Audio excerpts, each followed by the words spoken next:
Okay. So they did a special limited run of colors on these ES 535s, and this transparent blue flame is just really, really pretty. And it's the only one we've gotten in, probably the only one we will get in, because you had to be.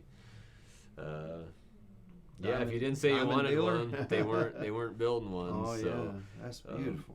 But there's some other dealers who have them, but I thought it's a little bit different pickups. A lot of the 535s you get are distressed, and they'll have this Lover 55 in them, and this one doesn't. This is running the 59 PAFs, I believe.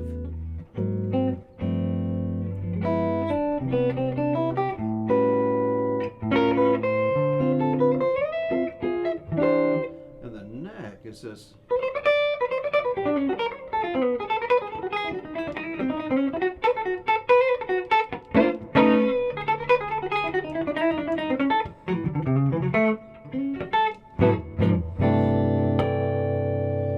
Because of the solid block, it's like a Les Paul, but you get that hollow body airness, Different sound than the Falcon all the way, but a very, very good sound. Probably one of the best all-around guitars. I had a friend of mine, Billy Grammer, that used to play heritage guitars, and he got me the job with Grandpa Jones a long time ago. Okay. But you're too young to know that there was a Grammer guitar. And in fact, Joe Bonamassa is one of his favorite acoustic guitars is his Grammer guitar. Really? And I knew Billy Grammer, and he was good friends with my Uncle Doyle, that I was named after, who was also very, very close friends with Roy Clark. And so Roy also was a heritage guy.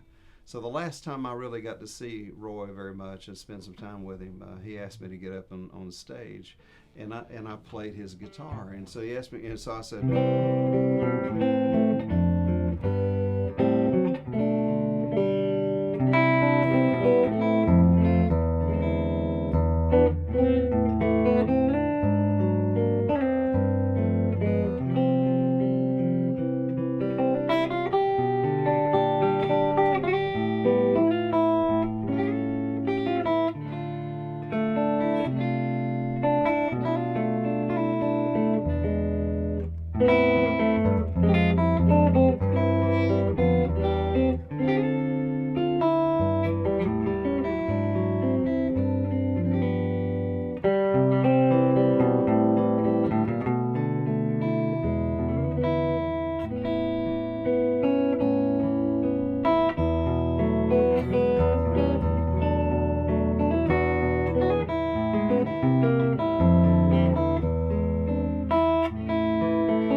15 plus. You know. Man. What's amazing is you can get those harmonics out so clear and crisp, and not have to try very hard.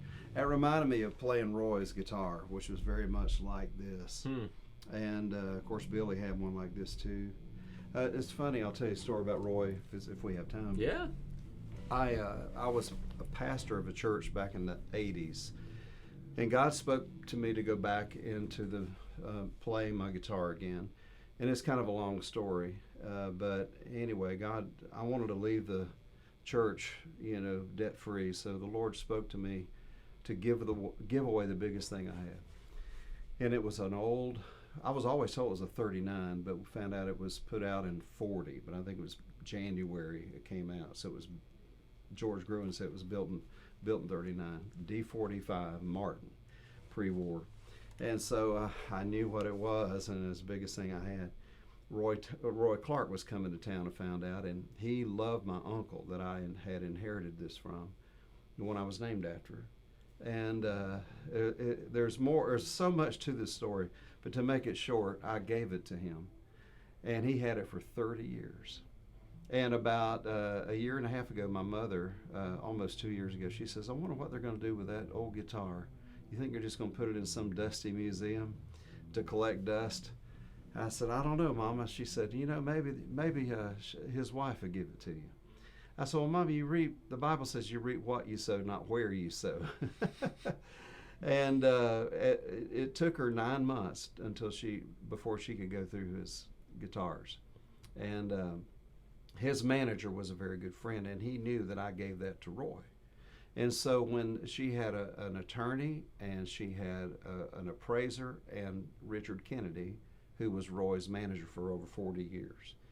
And she said, when he came to that old Martin, the appraiser goes, whoa, do you realize what you have here? And she said, all I know, that was Roy's favorite. I don't know why. And then Richard, the manager, said, well, that was a gift from Doyle Dykes. It belonged to his Uncle Smitty. She said, Smitty Smith? They all called him Smitty. I called him Uncle Doyle. And from Washington, D.C. And they said, yeah.